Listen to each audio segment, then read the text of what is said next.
Thank you for joining us for another power-packed message from Dr. Myles Munroe, provided by Munroe Global Incorporated and MunroeGlobal.com. We transform followers into leaders and leaders into agents of change.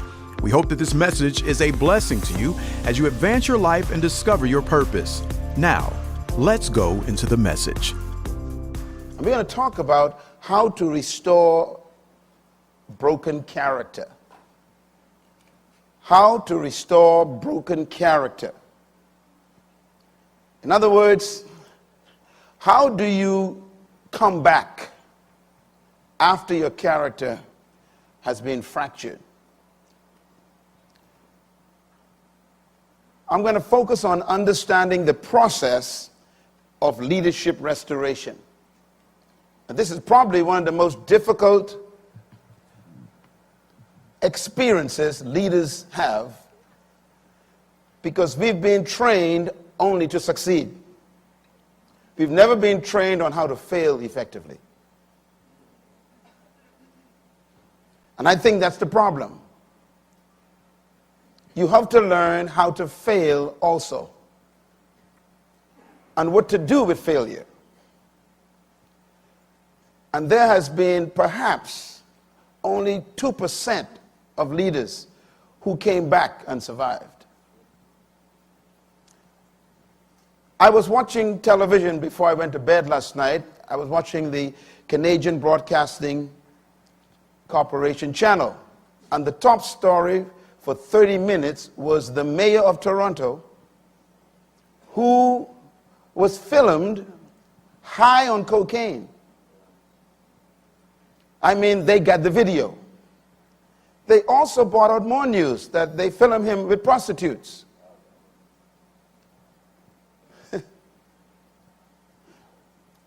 They brought him before the Council of Councillors in Toronto yesterday. They grilled him for almost 4 hours. And every single moment of that 4 hours, he refused to submit. His last statement was, no matter what you do, I'm not stepping down. The vote for him to step down was 41-2. He still said, I am not stepping down. They asked him a question. Did you purchase drugs in the last 30 days? He paused for a moment, and then he said, yes. They asked him another question. Do you still hold to zero toleration on drugs and guns? He said, yes. Question, does this apply to you? He said, yes. I'm confused. I'm going to talk to you about a word you need to learn. It's the word disqualified. Write it down. You can be disqualified as a leader. This mayor is disqualified, and he refuses to do the honorable thing. Finally, they asked him a question. Have you told us everything that we should know? He paused for a minute. He said, well, there may be another hanger in my closet. I am convinced he is moved from stupidity, landed on foolishness, and have entered dementation. But it shows you the caliber of leaders we have today. Toronto is one of the most beautiful, powerful cities in the world. And the leader is a drug addict.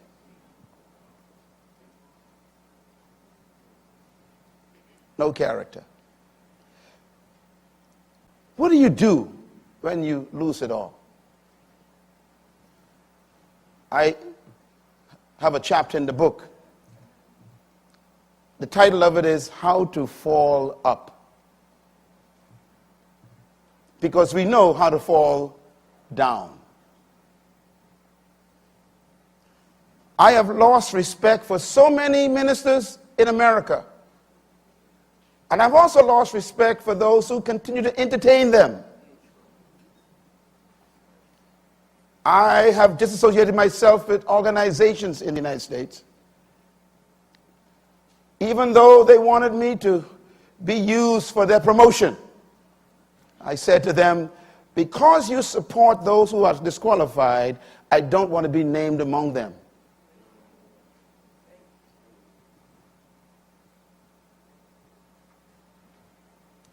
How do you fall up? So I'm going to give you what I call the secret to leaders' failure and restoration. Because some of you may have that in your future. Some of you may be there already and have come to this summit to try and get help. You are in the right place. And this goes for politicians and pastors and corporate executives and bishops and housewives and ministers and even parents. How do you come back after you fail your children? Let's talk about it for a minute. We learned a few things in this summit so far. I'll repeat a couple of them. One, the foundation of leadership is what? Character.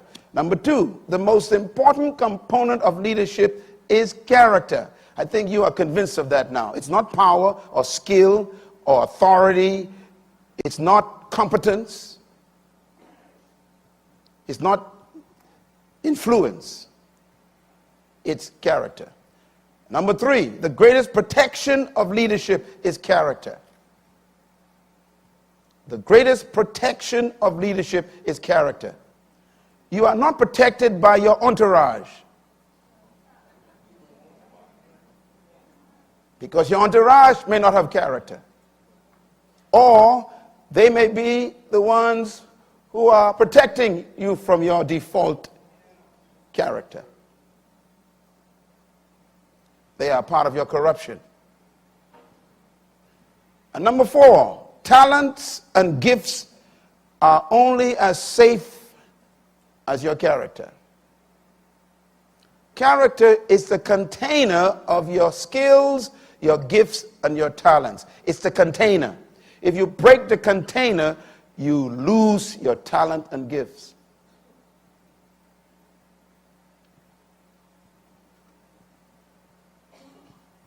I mentioned to you about law yesterday, and I'm going to give you something very quick about law. We understood that the foundation of character is values which produce your morals. But the question is, what produces values? The answer is, write it down, the foundation of ethics is law. And law is the source of culture. Law is the source of morality. Law produces moral implications, all law. And written and spoken law, rather, feeds the conscience. We talked about that yesterday. Conscience is unspoken law. It's the law shouting at you. And law is the source of values. Law interprets values, and law establishes values. Whenever you create a law, you've identified a value. And this is why the first thing you need to build any nation is not a prime minister or a president. You need a constitution. The constitution contains the ideals of the country, the standards that they are going to live by. It incorporates and constitutes the philosophy of the people. It is the body of law by which we agree to live by, which means that the Constitution is the source of culture. So that's how powerful law is. I thought I would give you a couple of thoughts about how law affects culture, and then how you can protect yourself from falling by getting back to law. Character is manifested when your values, your principles, and your morals are tested. No matter what you tell me about your character, only tests can prove what it is. You can call tests a lot of things. You can call it temptation. You can call it opportunities. But your character is tested under pressure. Number two, character is manifested under pressure because you don't believe what you believe until you are tested to break it. Your convictions are proven by tests, not by your pronouncements. What you claim must be tested. That's why you shouldn't just read a person's resume. Read their life. You'll be amazed how many people embellish their resumes. After all, who would write bad things about themselves? So never be impressed by people's resumes. I want to stress again then that character is manifested when self-sacrifice becomes more important than popular compromise. Who you are is always tested by two things. Write them down. Matter of fact, three things. Three things will test your character every time. And if you study, and in my book on character, I did a complete assessment of this with the greatest leader that ever lived, Jesus Christ. The three things that will always test your character, he passed the test. First one is appetites, which includes food, drink, and sex.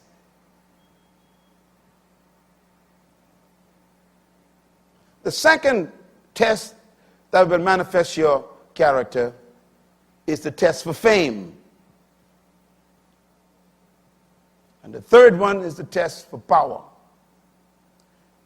They say if you want to know who a man or woman really is, give them power and money. See what they do with it.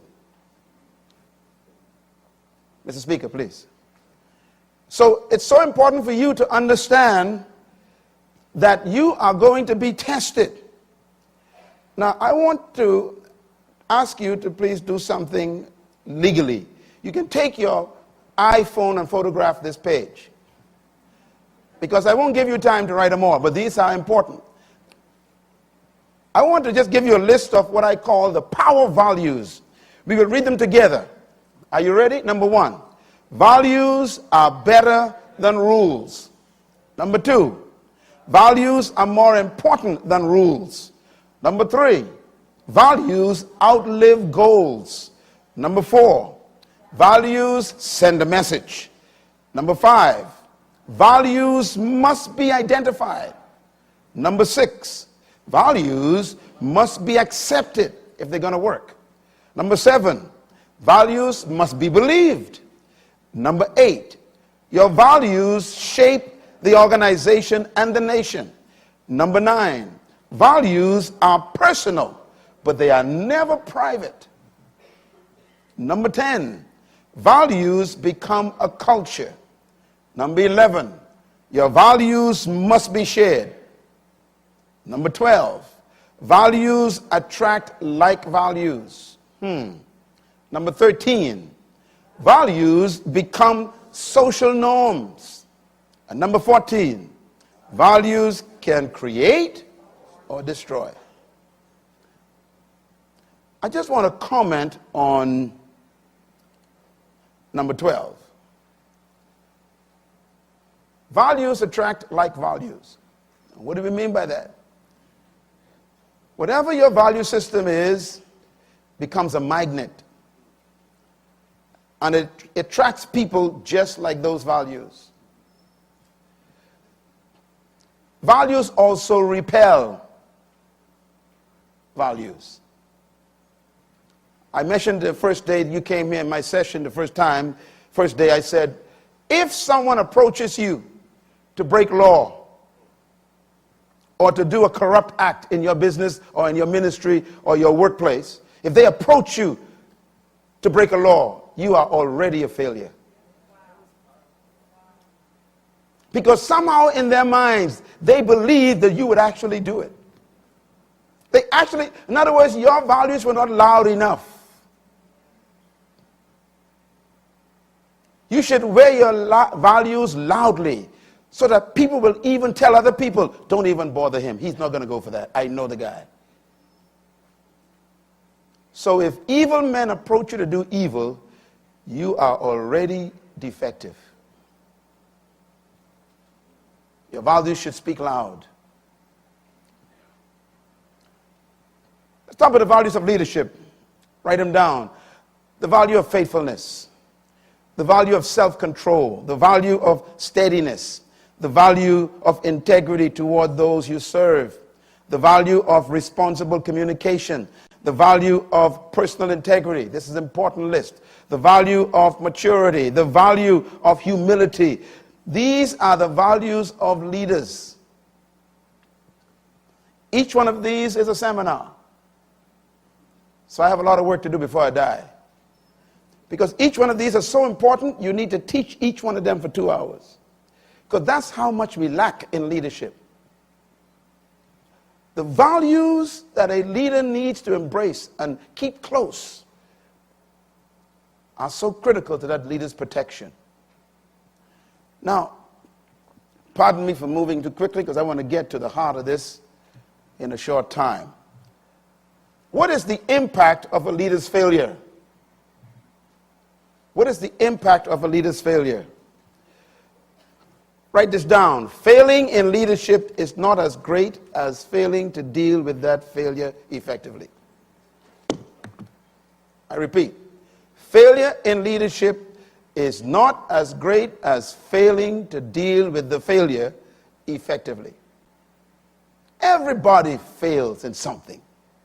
Everybody have experienced the disappointment in themselves.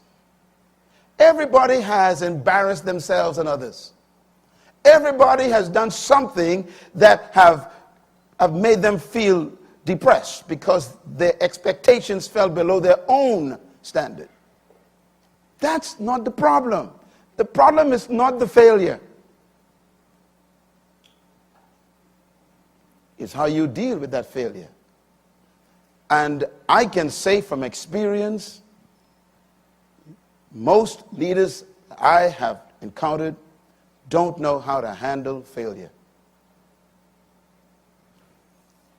I'm going to give you some specific instructions on how to do it.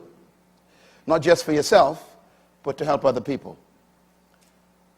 Second point, failure in leadership is really the closing of an account of trust.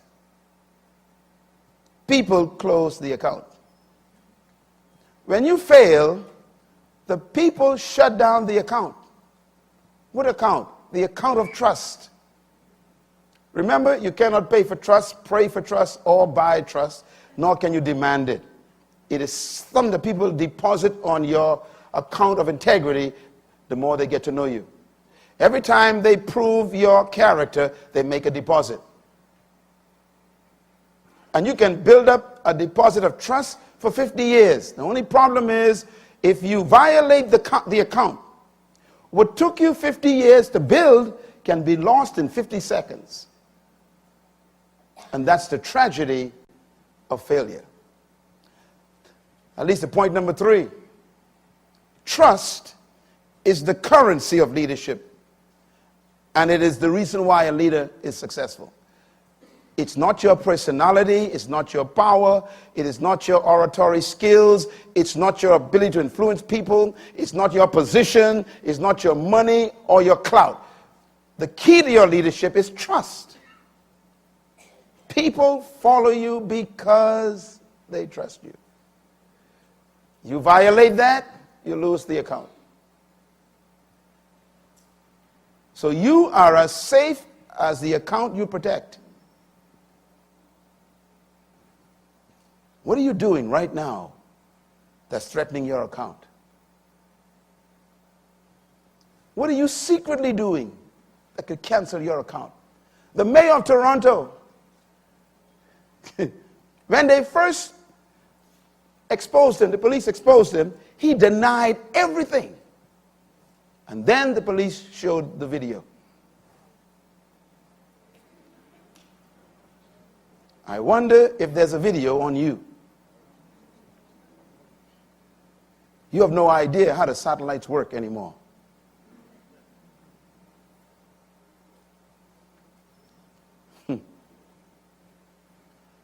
I was talking to the Minister of Security in Israel.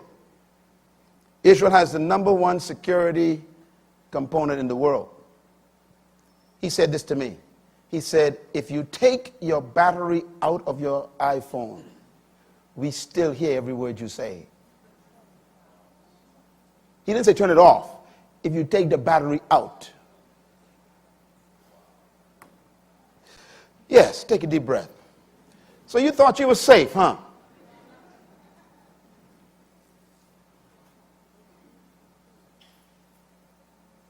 After that moment, I trembled.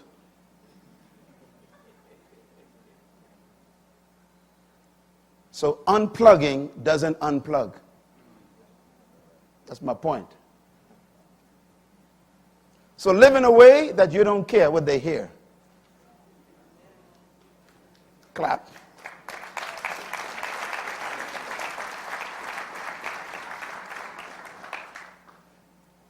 So if the currency of leadership is trust, then you can only buy leadership success with the trust people give you. Your #1 goal in life as a leader is to protect the account.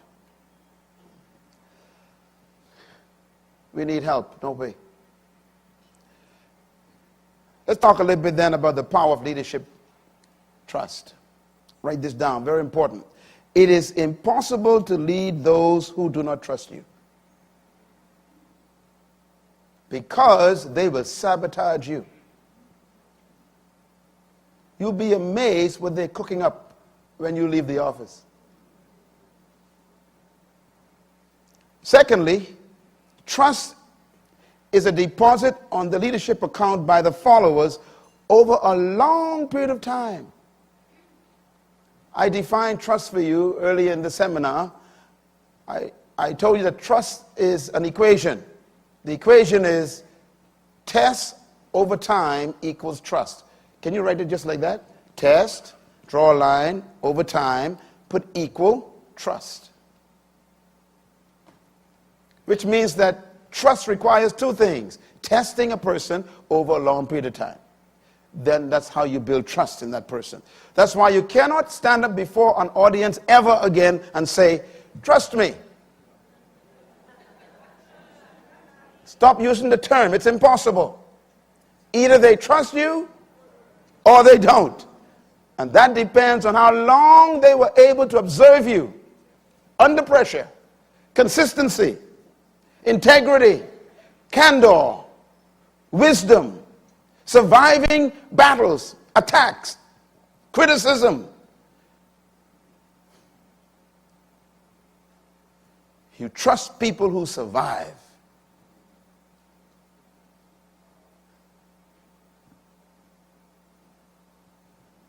That's why we trust Mr. Nelson Mandela. His name has come up so often throughout the world lately because he is trustworthy. He is worthy of trust because he's kept steady under pressure. His conviction was bigger than their attempts to make him compromise. See this picture? I like this picture. I think we need more leaders in this position. You can interpret this picture many ways. One, fear of failure. Oh God, please, don't let me disappoint the people. Don't let me disappoint my spouse. Don't let me disgrace my children. Cry out. This is my position every day. I'm like, I'm so afraid. You think it's joy to be up here. You think it is easy for you to shake my hand and tell me how wonderful I've helped you. That's not easy. You're putting pressure on me. You're telling me, don't mess up.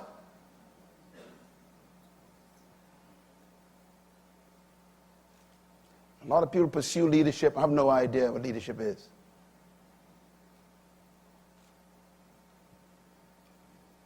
Cry out. Go home and make that your position every day. Every morning you wake up, every evening you say, oh, please, please God, don't let me mess up.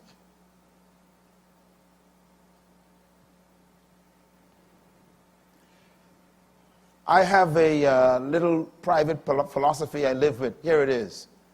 Before I make a decision, I always ask myself, will I enjoy remembering this?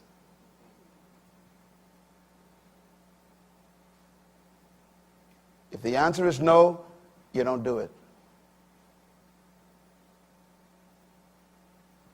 Leadership. Let's talk about the leadership account one more time. The account of a leader is maintained by the leader's continual faithfulness and protection of that trust. No one maintains the trust account, only you. So hiring an entourage and bodyguards can't help you with trust. As a matter of fact, it's possible that you need bodyguards because you lack trust.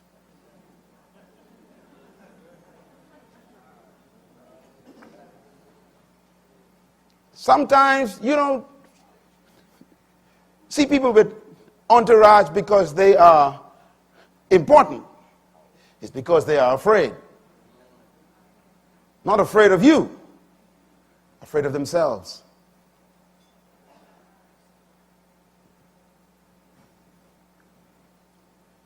You are the only one who can protect that account. And that account is protected in secret and public, constantly. You got to protect it in the dark when no one's watching. The mayor of Toronto, can I go back to him again? This guy thought no one knew. His account is over. I don't care how much he tries, and he's making the wrong decision. I wish he's watching this right now. Brother, just step down. You are disqualified. Do you know that the American runner who ran the race, the Bahamas came second? A few months ago, the Olympic Committee called our government and said the Bahamas came first. Hang on. They said because they discovered that the American runner took drugs. In other words, the winner lost.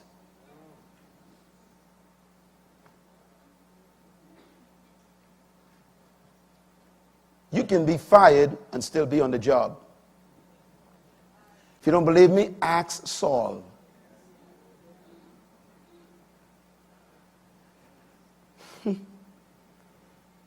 God can fire you and people think you are still hired. He was still going to work and was fired. And the guy who was appointed to take his place was already appointed. I hope there's no one already appointed in your position. Because God knows some things about you. Protect your account. I told you and I warned you, this is a tough session. Because this brings the weight on you to protect your character. Write this down, please. The leader protects the trust account with his integrity or her integrity and their character. You protect that account by your being fixed, predictable, unmovable, set.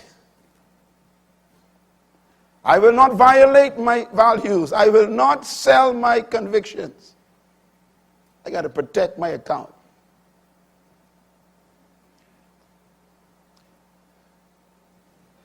This man have lost his account.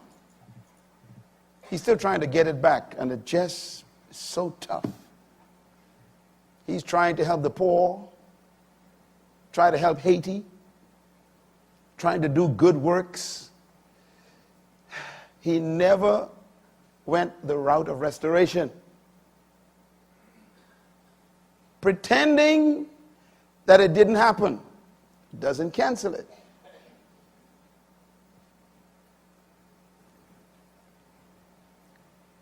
Read out loud, please. Read. Violation of the trust account by a self-imposed destruction of this integrity and character cannot be restored merely by forgiveness. See, I got you. Stop telling people, forgive me. The mayor of Toronto last night repeated it over and again. Okay, yes, I was caught. Forgive me. I want the people of Toronto to forgive me. I want the council to forgive me. I want the Senate to forgive me. Brother, we don't want to forgive you. We want you to leave, they said. Forgiveness is not restoration.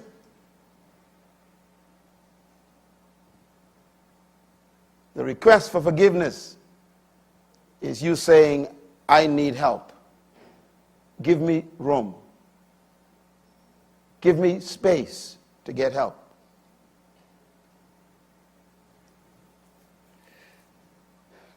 Read this one for me. Go. The followers may forgive the leader immediately, but the trust account will be depleted. Don't confuse forgiveness with the restoration of trust. You know, when you commit adultery in your marriage, you know, you feel all bad about it, remorse, all this good stuff, you know, and you get on your knees, oh, please forgive me, baby, you know, it just was a mistake, you know, and I didn't mean I love you. After all, you're a Christian, you got to forgive, you know, God say forgive, and go through all this stuff. And you finally get your spouse to say, okay, I forgive you. That has nothing to do with the account. Forgiveness is not the restoration of trust. Write it down. Forgiveness is simply me saying, I'm going to give you room to rebuild the account.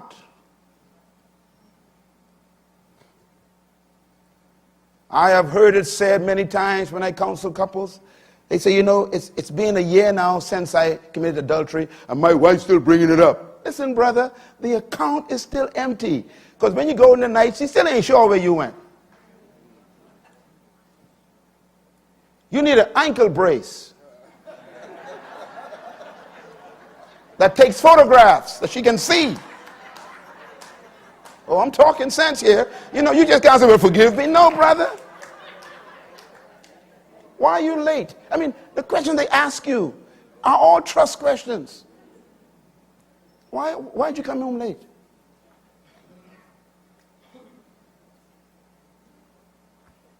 Stop blaming people for not trusting you. You destroyed the account. And I learned something through my experience with people. It takes longer to rebuild it than to destroy it. And it takes longer to rebuild it than to build it.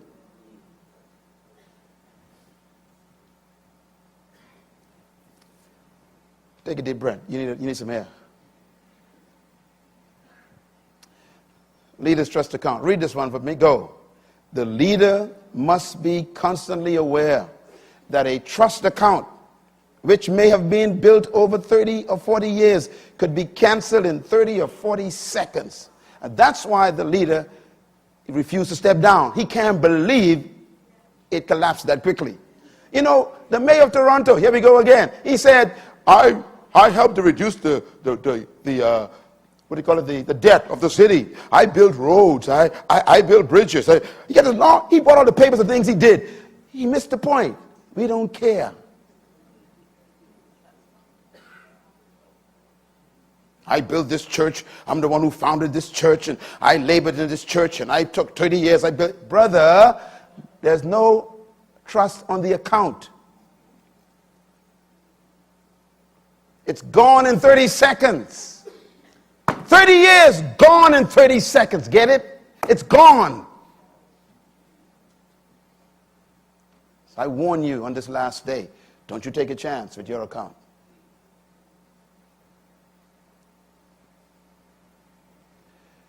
We need to stop failing and start succeeding. We need leaders emerging in this century, and hopefully Atwila can help in some small way to produce a crop of leaders who the world will be shocked over. Who are these people? Where did they come from? They are faithful to their spouses. They don't steal. They don't lie. They don't corrupt themselves. They would rather go to prison. They would rather lose friends. They would rather even lose the church for the sake of their convictions. Oh, give us these leaders, oh God.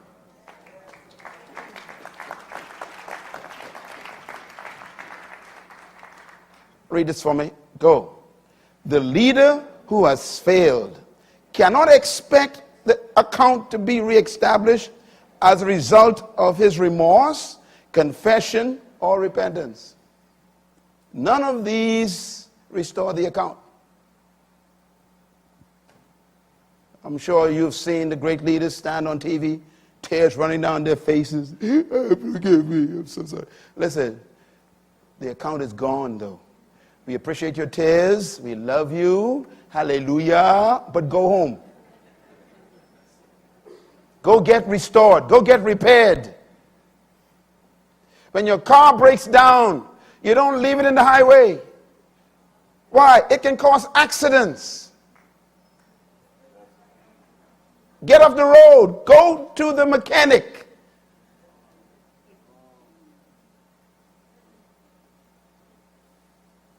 Get out of the pulpit. Get out of the CEO position. Get out of the office. Get out. You're blocking the highway of people who are trying to make a difference.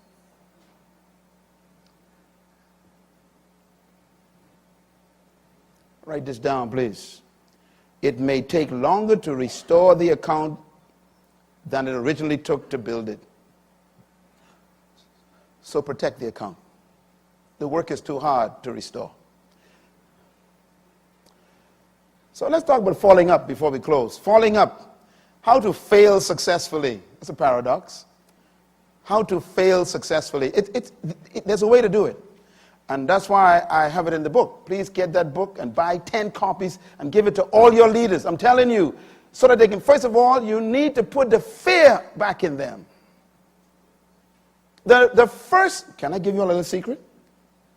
You want to hear it? I discovered God's first criteria for leadership. The first one. Everywhere God chose a leader, he gave a criteria, a list of them. But the first one was always fear. Did you know that? The first criteria of leadership is fear. He said, choose one who fears God. I don't care about his personality, academic achievement, his skills, his power to speak, communication. He said, forget it. If he doesn't fear, his character will destroy. Not just him, but the organization. You must be afraid. Don't ever trust yourself. That's why you need accountability networks around you. That's why Atwila is here. You know, our guys on our team will tell you, we are very nice people, but we don't put up with foolishness. We will call you out. You know, there are trustees in this room who will tell you their wife called me and said, my husband needs input right now. And I called him up and said, look, brother, get your act together. You want to be a part of this circle? We are your examples.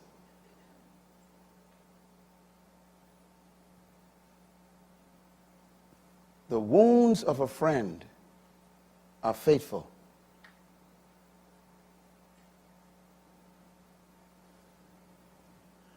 Enemies protect your faults.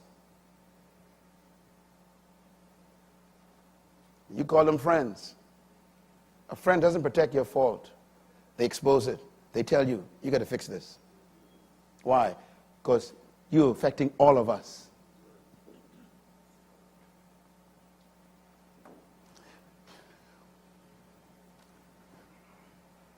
When you fail, you close the account. Leaders protect the trust account with their character. Now, I want you to look at this guy. This is the image of someone who has fallen. What do I do? What is the process of getting back? I'm going to give you the list. Write it down. Here's what to do if your character fails. These are the steps you should take. They are fail-proof, but you got to follow them. And they are hard. This is why most of the leaders who fell don't want to do them. But if you follow them, you'll come back stronger than when you fell. What do you do when you fall? Number one, admission of your need for help. That's tough.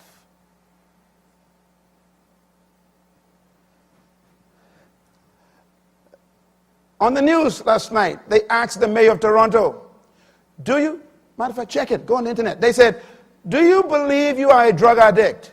Absolutely no. Do you believe you have problems with alcohol? Absolutely no. Do you believe you need help? Absolutely no. I said, this guy is over.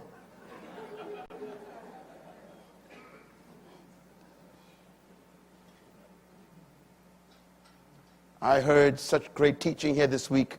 I am so inspired.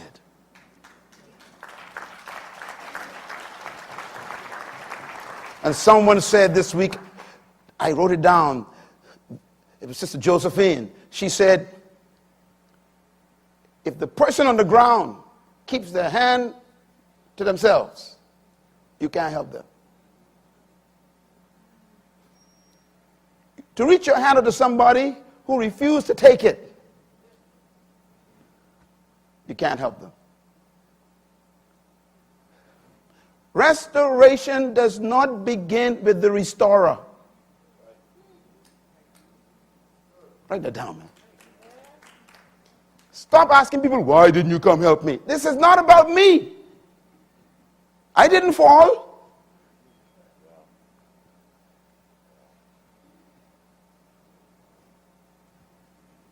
You can't help a man who doesn't want it. Or, worse still, who doesn't think he needs it. I know your mind is on people right now. I know you think it's something right now. I know you know, and you know what I'm saying is true. They keep on trucking as if nothing happened. That's why you should abandon them. Paul, the apostle, says, leave them. He says, get rid of them. Don't associate with them anymore. He said, leave them. He says, remove them from among your company. Wow, that's tough. Aren't you supposed to love? Yeah, I love you so much to keep you in this organization, to infect it. You are an infection. Number two, confession of your violation of the trust. You must confess that you violated the trust. I learned a lesson that stuck in my head. 1975, I was at Oral Roberts University as missions director. Young guy, and I was responsible for sending the students out. And myself and my colleague, Gary McIntosh, who is a pastor today, we were kind of working together. And the students would put their monies in for the trips every summer, and we were responsible for accounting for those monies. And I made a mistake in the accounting, and the money didn't add up. I was so distraught, I didn't know what to do. And our boss, Leslie worked with me, Leslie there. Our boss was Bob Stamps. He was the chaplain. And I had to report to him, and I said, sir, I don't know what happened. And he just lost it. He said, what do you mean? This is the kids' monies. You are about to put me in problems. And he shouted at me. He said, go and fix it. And I began to explain why I did or what happened. He taught me, he said, shut up and fix it. And then he said these words, don't ever justify why you did something wrong. That was, that's deep. 1975, I can still hear his voice. He says, if you attempt to justify it, you are not sorry you did it. Why? You are explaining why it happened, which means you justified wrong. There's no justification for wrong. I walked out of his office, went back to my dorm. I cried the whole day. I didn't go to class. I was messed up. That was 75. I am standing here over 30 years later, and it's still in my spirit. He taught me a lesson of integrity. When you fail, don't explain why. That's the point. Just confess it and admit it. Take responsibility for it.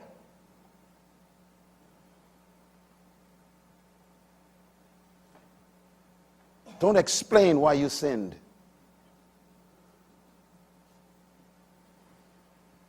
Maybe that's why David came back, David said, God, against you and only you have I sinned. I was born in iniquity, shaped in it. My sins always before me. I have sinned. Restore the bones that are broken. Purge me with hyssop. And he made it public. He wrote it in a book. Would you write your disgrace in a book? No wonder why he came back and died with dignity and gave the world a great son named Solomon. Number 3, you must identify a true and reliable authority in your life to be accountable to. That's tough. We heard that all week. It's tough to find that person. These words are very carefully written. A true and reliable.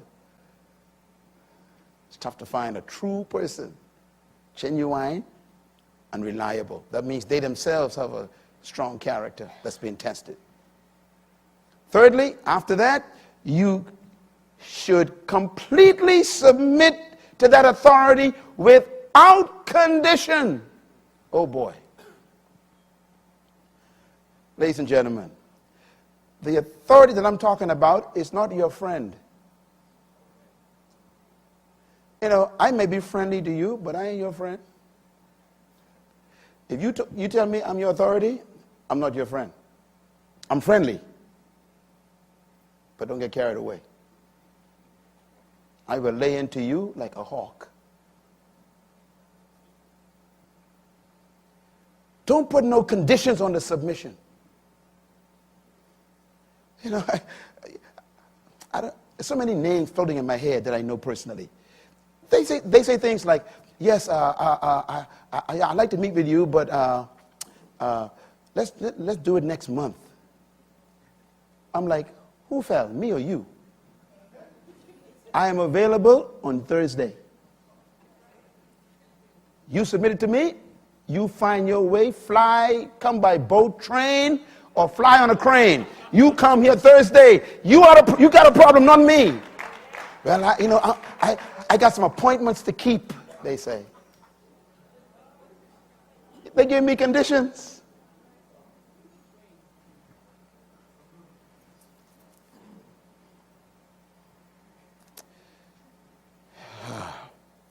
Number 5, obedience to the advice and the counsel and the instruction of that authority without condition.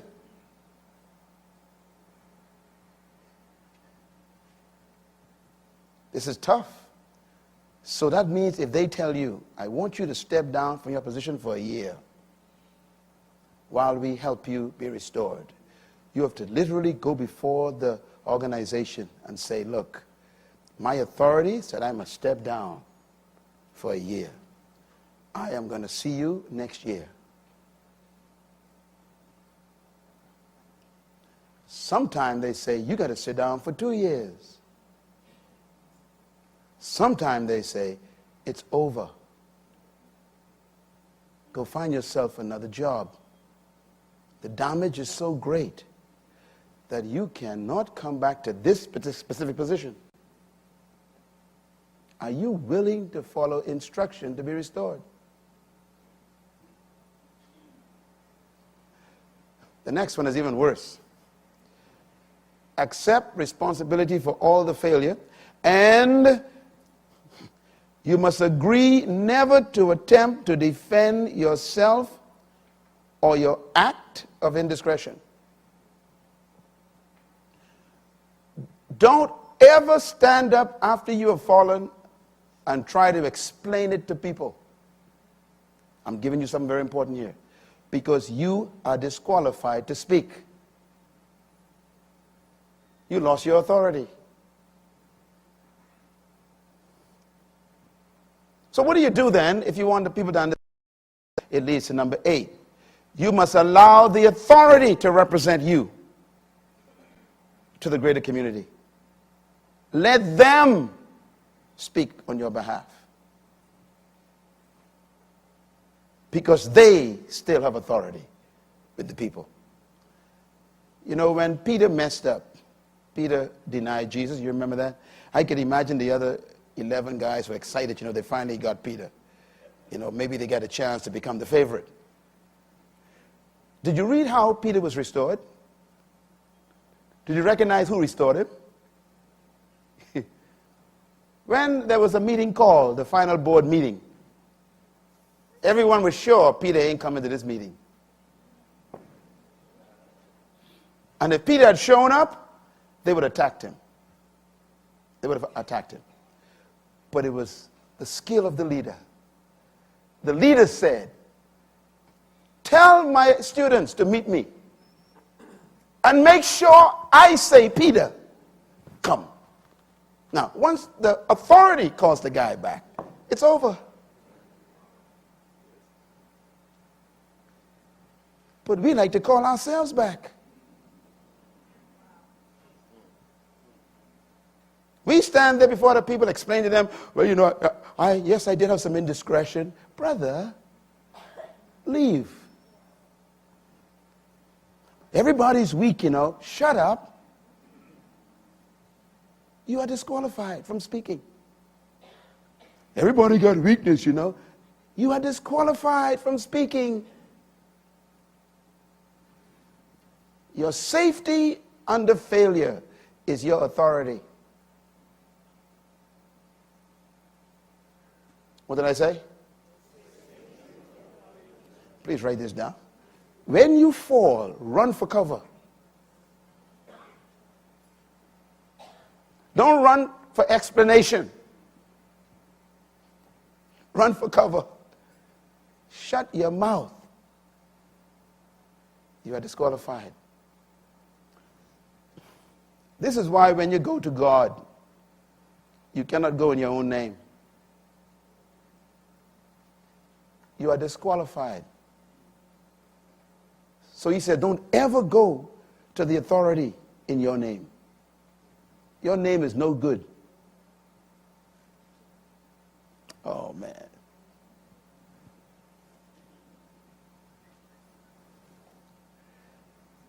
Is this good? Number 9. Total submission to the discretion of the authority with regard to your readiness to return to public service.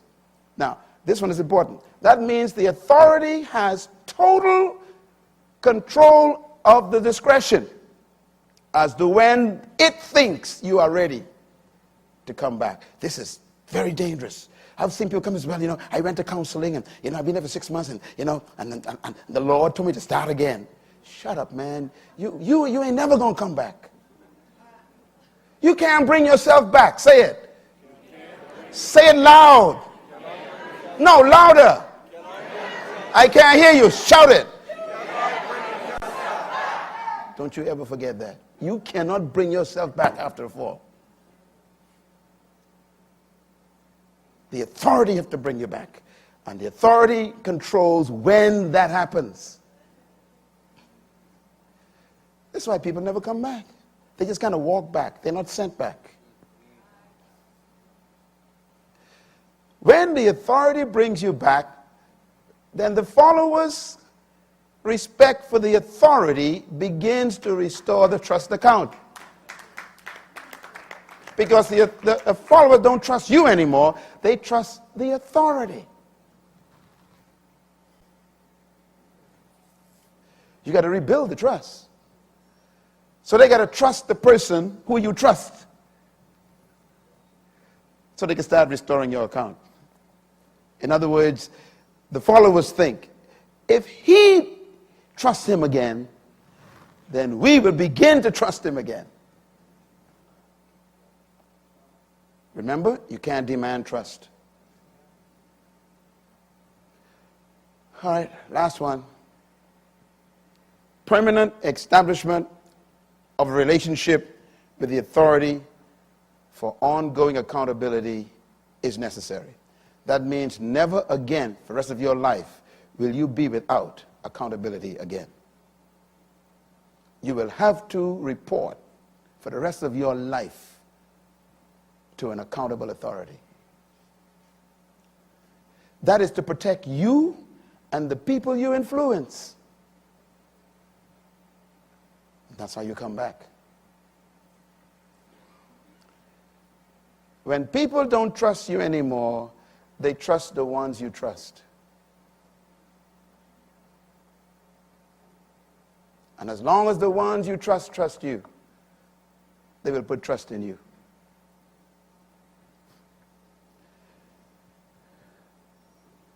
That's why we can be trusted, because God trusts Jesus. He doesn't even want to know your name because it might remind him of your past life. So he said, keep using my son's name for the rest of your life.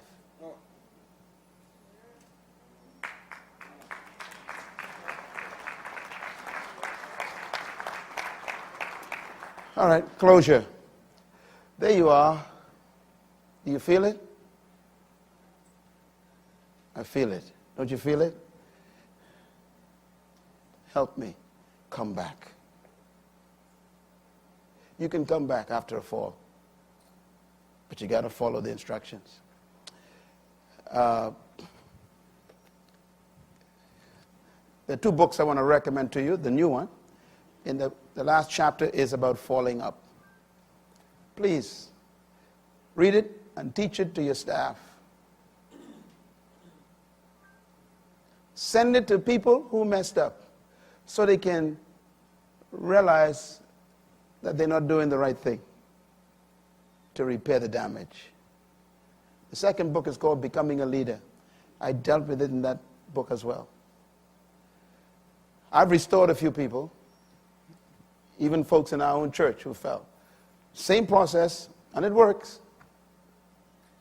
Saved marriages after disaster because they went through the process. I've had children who stood before the congregation and said, I want to thank Pastor Myles for allowing me to trust my father again. If it wasn't for him, I would never trust my father again. I've heard kids say that publicly in the front of a congregation. They followed the process. I know it's tough, but you are damaged. You need repair, not a Band-Aid. Finally, failure is not determination of the leader's call. That's good news, eh? Failure is not determination of your assignment or even your gifts. You still have your gifts. Your talents don't leave you in a failure. Failure must be seen as a detour. It's an interruption in your life. It's even an attempt to cancel destiny. You can get back on course. Your destiny is not canceled by failure. It's canceled by your inability to deal with failure effectively. So if you have fallen down in life, character destroyed, it's time for you to fall up and seek restoration. And this is why we are here at this summit. Not just to teach you how to develop character, not just to teach you how to protect it, but how to restore it if you lose it. Because there is life after the fall. Thank you very much. Thank you once again for listening to this message, as we hope that it has been a blessing to you. Our goal is to show you new paths and opportunities so that you can discover your purpose. It is your love, support, and partnership that makes Munroe Global possible. Please visit us online at www.MunroeGlobal.com for more product, partnership, or to join us at one of our live events around the world.